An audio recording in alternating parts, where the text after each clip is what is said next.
YouTube Ozzico in the Goat House is back with some more 2020 NFL season predictions. Maybe way too early predictions here, but pretty fun to do here post free agency. Cool to see how I evaluate teams after free agency here. And we're going to predict the 7 playoff teams. It's weird to hear that, weird to see 7 playoff teams, but I'm going to do my best to predict those teams. And of course, we'll revisit this after the draft and after the schedules to get more of an accurate prediction. So things should change by then, but pretty cool to see this now.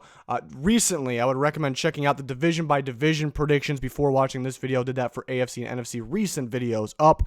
We'll have 2 videos here. This one for the AFC, breaking down the playoff teams in my opinion. We'll be live during the NFL draft April 23rd right here on YouTube, so hopefully you can join us for that. Instant reaction, breakdowns, predictions during the draft. Of course, interacting in the chat as well. We're going to have some live streams leading up to the NFL draft too. Maybe we'll do some Q&As and take a look at maybe some of your mock drafts out there and break those down. It'd be pretty cool. 50K is our subscriber goal by the draft. Follow both of our channels. You'll find a link down below for everything you need. Our Twitter is a must follow. We'll be covering the draft and the later rounds on there. And every single day, always talking football, answering questions. And fan vote and mock draft is on there. And then our podcast, link down below. We're on Apple. We're on Spotify. 6 episodes out. AFC playoff teams, in my opinion, very strange seeing the 7 teams, but I'm going to break it down the best I can right here after free agency. And I would recommend checking out the recent videos, me going division by division, telling you who's placing first, second, third, and fourth. And that would be better to watch first before this. And we'll do this video for the NFC as well. So my 1 seed is going to be Kansas City Chiefs. Didn't really make any improvements at all going into the season. And I want every single team to make an improvement every single year because we've seen teams towards the top and then everyone's confused on why, they fell down a little bit. And that's because, they pretty much stayed the same or they got worse when teams stayed the same. When other teams get another crack at them, watching film, having the experience on them, knowing their system, they start to figure them out. So that is the reason why teams kind of go down, maybe not downhill, but have an off season after having such a successful season. So that would be the reason, maybe being if the Chiefs don't have as successful of a season. But I still love this team. Patrick Mahomes being the best in football. At the most important position, just the best in general, in my opinion, and still young, still getting better. That's a scary thing. And it's a unique offense that's not really going to get old or go away, so there's no really exact way to scheme against that offense. And the defense is improving. I talked about it before. Spagnuolo comes in last year. They switched to a 4-3. In just 1 year, that defense improves so much. Just so many new faces, too. And it's rare. It's impressive. So I think they'll continue to improve. See what they do with Chris Jones. At the time of recording this, he's franchised.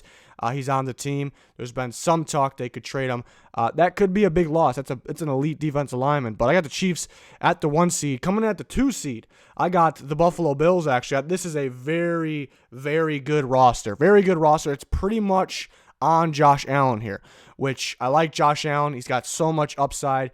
I liked him coming out of Wyoming as well, but he is definitely better right now than I expected him to. Anywhere near, really, I predicted him to be right now. So that's impressive. He's got some reps under him. That's great. More than I expected at this point. And now they're really putting together a team around him. It wouldn't shock me if he had his struggles at times, still being accurate, turn the ball over. Overall, I like him a lot. I'm probably higher on him than most people at this point, at this stage of his career. But it wouldn't be, maybe it's a little risky predicting the Bills to be up here because they could struggle here and there, maybe because Josh Allen is still growing. But they add Diggs to the offense. I think Diggs is perfect for Josh Allen's mentality, that style offense. I think Diggs is a receiver on the rise, arguably the best route runner in football. I think it's realistic to think he'll be a top 5 receiver going forward, really, in this offense. The offensive line's improved. The defense is top tier, top of the NFL. I like this Bills team. It got better and better last year.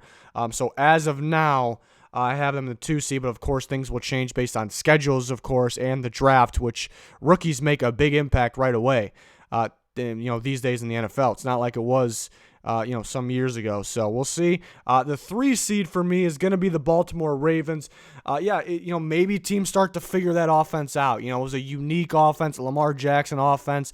Maybe they start to figure it out. I think that's possible, but it's one of those offenses. Lamar Jackson's one of those players to me that you can know something's coming, but it's still really hard to stop him. And he can actually improve as a passer too, and that's pretty scary. So offense, yeah, I wanted to add another receiver here in the draft, a big-time receiver, at least one actually. And then, yeah, will they take a step down because of Marshall Yanda being out? I guess that's a question. And then looking at the defense, yeah, the defense improved on the D-line. They're going to get some more quarterback pressure from the D-line because what they did this offseason, that's great. But they do need help, at specifically the inside linebacker position, but they could use some help at the edge rush, outside linebacker position and Don Martindale's scheme. Secondary is great. Love the secondary. They're the 3 seed. They very well could be 1 or 2. This is my feeling at this moment based on their current rosters.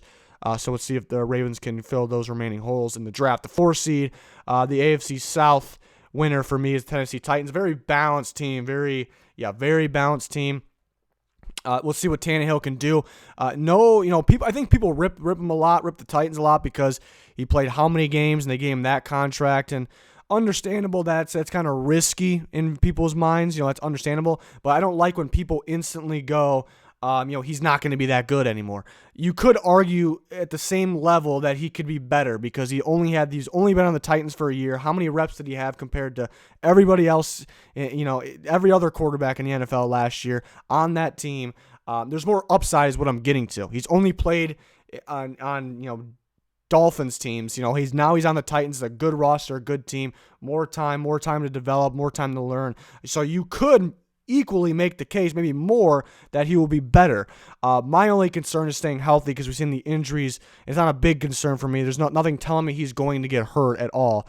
I just don't like when every time somebody has a breakout year, 99% of the people are like, it was a fluke, or 99% of the people are saying it's not going to happen again. I don't like that. Sometimes it happens, sometimes it doesn't. So I like Tannehill with the Titans. I like Derrick Henry.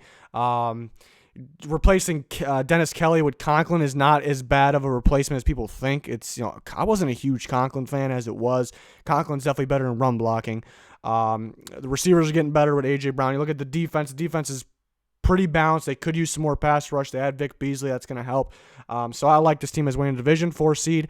And then we move on to the 5 seed. It's the Steelers. Steelers are going to get better even without gaining a whole bunch. They don't have a first-round pick. The only big gain in free agency was Eric Ebron, which I think he fits that offense. But still, they're going to get better kind of by default, and that's because Big Ben, we didn't get to see Big Ben really last year. So, and what was their weakness? Why did they miss the playoffs? Because quarterback play it wasn't just bad. It was really bad, especially down the stretch. So adding Big Ben in there, let's just say he plays good. He doesn't play anywhere near where he used to play. He just plays good. They're already a lot better, and that defense is I know they lost Hargrave, but it's a very good defense, top-tier defense. So Steelers can compete for that division, but I do have them at the 5 seed right now. And then 6, 7's where it really gets tough. I think the AFC is definitely deeper than the NFC. 6, I got the Broncos. I like this Broncos team. I like Drew Lock. Big fan of him. Am I expecting crazy play from him this year? No, but I think he's going to continue to prove he's going to be enough. This offense is getting better. Could use another big-time receiver. I think they'll do that in the draft. We'll see. Could use maybe one more piece on the offensive line. We think they can do that as well. But the running back duo, Courtland Sutton, I'm a huge Courtland Sutton fan. That guy's going to continue to get better after a really good year last year.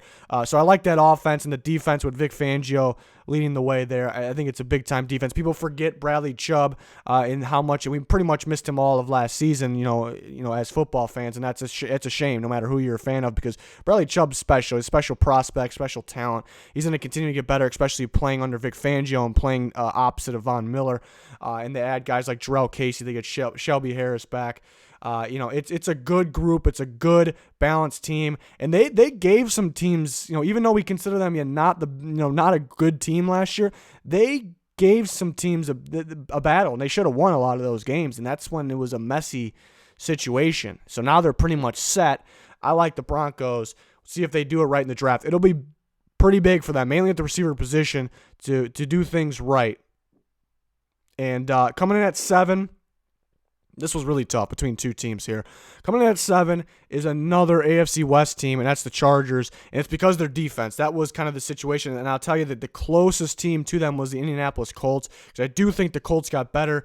But Rivers, it's kind of up in the air, because he actually kind of costed the Chargers last year with his turnovers, and he doesn't really have the targets. He has a better offensive line, but doesn't really have the targets. So that's still up in the air. Like, how much better will the Colts be with Rivers? And where they get better is Buckner, but that's really one player where we, without a doubt, can say they got better.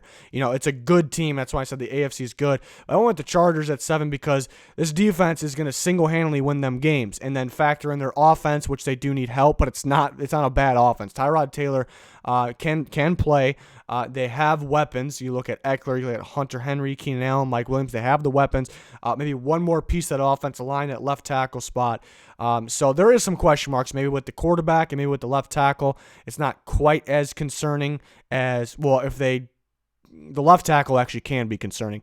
Quarterback, maybe not quite as concerning as some may think. At the time of recording this video, they didn't sign any free agent at quarterback. They very well could end up with a guy like, we'll say, Cam Newton, and that could help them even more.